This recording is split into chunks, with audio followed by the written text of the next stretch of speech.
Hello, everyone. Jonathan Bear here with Mercury's Messenger Astrology.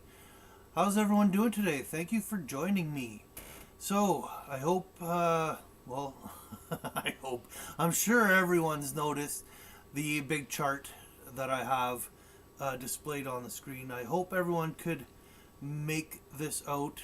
I gotta get on learning programs, how to use better programs and stuff, so I could better display things like charts like this here. This is my own birth chart, and so that's what I thought I'd do today. You know,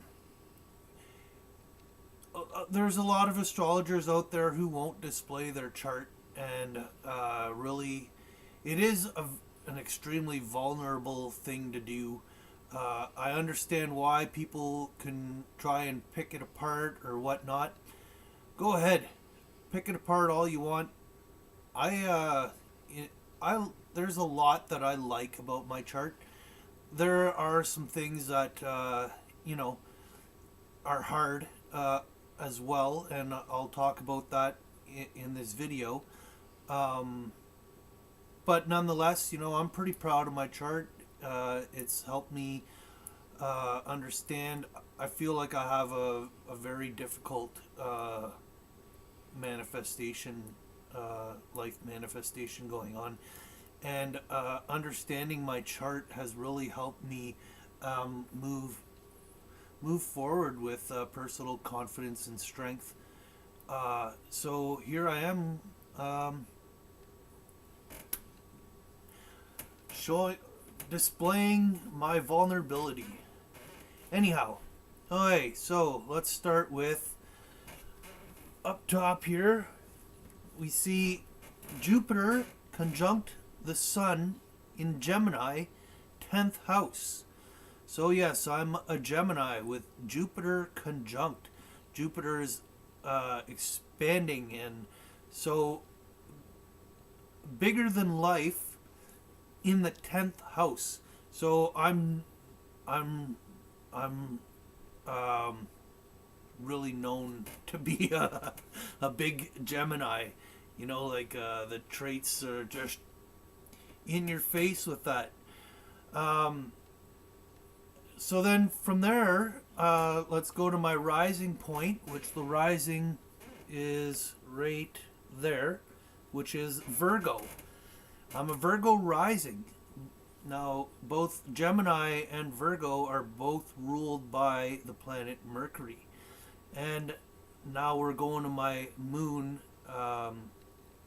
There's a reason why I mentioned Mercury, because my moon being, where is it? Down there, is in the third house, which the third house is also ruled by Mercury. It's in the sign Scorpio, and Uranus is exalted on my moon. Uranus is at his most powerful position when exalted there in the mysterious deep sign of Scorpio. So I have a very shocking and deep way of thinking and communicating, which scares a lot of people. Really, I have a hard time relating with many. Usually, I'm just biting my lip in a lot of conversations, and I just sit there quiet because what I have to contribute to the conversation is out of this world so often. Now, let's go to the planet Mercury, because that planet rules both my sun rising and house that my moon is in. Now, Mercury, you'll find at the top of the chart over, it's hard for me to point out, he's right there. He's in the sign of Taurus, ninth house. So Taurus is a very grounded sign, values. And in the ninth house is higher education, philosophy, beliefs. So So, being so ruled by Mercury and having these great other aspects of Mercury, Virgo rising, being very detail oriented, um, the the uh, the ruling planet of this comes from a very grounded, valued, and higher education, belief, knowledge kind of background, kind of place, um, which just adds to this Mercury aspect of my chart. And here's another thing that I'm going to um, add that I feel uh, contributes to this Mercury energy in my chart is my Mars and Venus location. My Mars and Venus location is right over here in the sign of Aries, 8th house. So Venus really is in her detriment there. She is completely bombarded by Mars energy. But the reason why I'm bringing this up is they're 1 degree apart, and even my south node is there. So it's the south node is past lives, and so and Mars and Venus is a very balanced feminine masculine energy. It's known that they're usually neutral in they're very balanced in both male and female kind of energies. The reason why I'm bringing this up as a mercurial trait is because Gemini is the twins, and Gemini follows the sign Aries and Taurus, which is ruled by Venus and Aries. But if you go in the ages, it's the opposite way. Everything goes backwards. So Gemini, then Taurus, then Aries. And the way that I look at it is that most astrologers call Venus and Aries the cosmic lovers. I actually look at them as the twins coming out of the age of Gemini, splitting the duality into 2 ages so we could break down these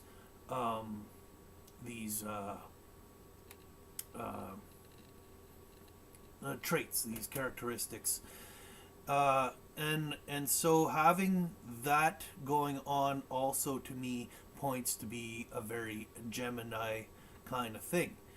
Numerology, if you break down my full name, Jonathan Kevin Cote, I believe it also comes down to the number 5, but I'm 100% positive that my birthday, May 30th, 1977, comes down, if you break it down to a single digit in numerology, it comes to the number 5, which 5 is Mercury.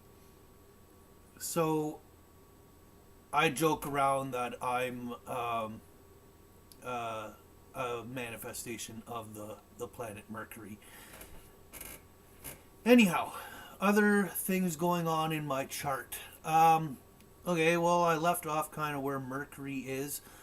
I'm going to point out where there's a yod going on, which is basically 2 lines that are pointing, coming from the 2nd house down the yellow there area and the 4th house. So where the Neptune is in the 4th and where Pluto is in the 2nd, do a yod to my Mercury, which this is a challenging aspect, which also has to do with, I was just mentioning my Mars and Venus south node. Opposite of the south node is the north node, and that's the direction you're heading in this lifetime, which is in the 2nd house of Libra, which is saying a relationship to self. Now, the north node is not conjunct Pluto, but they are in the same sign and the same house, so that area of the chart is holding their energy, even though it's not a tight. It's a they're like 12 degrees apart. Nonetheless, the energy is still kind of there. That there has to be a death and a rebirth, a transformation in my relationship to self. Guys, please, I have two dogs. They love to just growl at each other for some reason. They're twin brothers. They've been together their whole lives, and they just do that. So sorry about the they're not vicious. They just, that's how they communicate. Okay, where was I now? The yod pointing to Mercury. Oh, okay, my Saturn placement. This is also a very tough thing going on in my chart. Possibly the toughest, because almost everything, the lines aren't, all the aspects, the lines in the center that go all over the place here, they're not, you can't really see them too well, but almost everything, besides, Chiron, my nodes, Venus and Mars, are all trining or sextiling or squaring my Saturn, and so this is a difficult. Saturn's in the 12th house, Leo, so this has something to do with a karmic cycle of mine of the 12th house is a sign of completion or undoings. So there's some karmic aspect that is possibly preventing me from completing a cycle here to move on and grow, and it has to do with basically finding the leader in me, the king, the natural king, being Leo. What didn't I cover here? I didn't cover, I guess, where my Neptune is. My Neptune's in the 4th house of Sagittarius. Not really that important of a... It is to me, because my 4th house is my home. Sagittarius is, about travel and philosophy and higher education. So my home definitely has to be an adventurous kind of place, a place where I feel like I'm learning, maybe political aspects or whatnot. But with Neptune there's a confusion. Things don't always feel right. Where I am, maybe, as an example, might be perfect, but I'll never feel that it is, because of that Neptune kind of putting a fog there.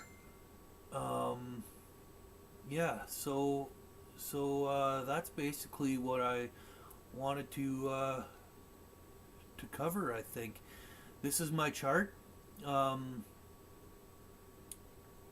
pretty proud of it. I'm glad to share it with everyone, and I don't know. For some reason I thought this was going to be a longer video, but I guess I know my chart well enough to have just kind of ran through it fairly quick like this. So yeah, thank you for joining me. I think what I'm going to basically call my show is random ideas, or random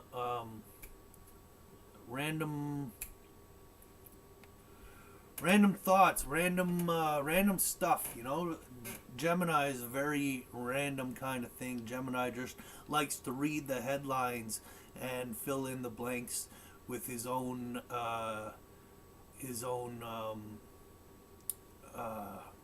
philosophies, his own, filling in A and B. All he needs is C.